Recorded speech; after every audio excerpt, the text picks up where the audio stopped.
افلا یتوبون الی الله ویستغفرون. الله فرمایي چې ای دوی ولې توبې نه کوي، دوی ولې د الله صافه نه غواړي، دوی ولې بخښه نه غواړي.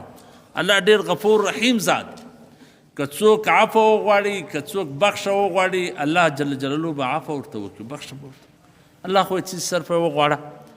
ان الله يحب التوابین، الله د توبې ایستلو والا سره محبت کوي.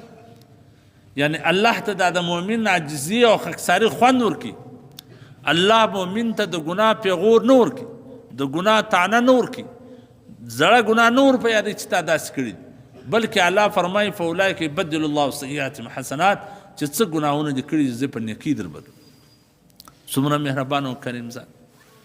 خو صرف زموږ دپاره څه کول پکار دي، خو موږ دومره مغرور یو، موږ دومره وخت نه لرو چې د الله څه عفو وغواړو، د الله څه بخښه وغواړو.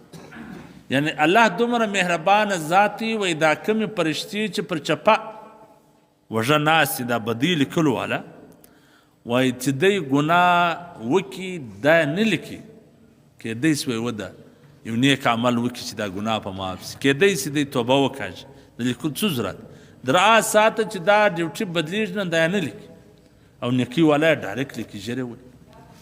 یعنی دا د الله کرم دی، د الله مهرباني ده. نو پکار دا ده چې صرف او صرف سړی د الله و طرف ته متوجه سي او معافي ژر وغواړي. هسې نه چې نن سبا اچانک مرګونه دي، سار وځي درک نه معلوم د بل په کیسه کې کلري.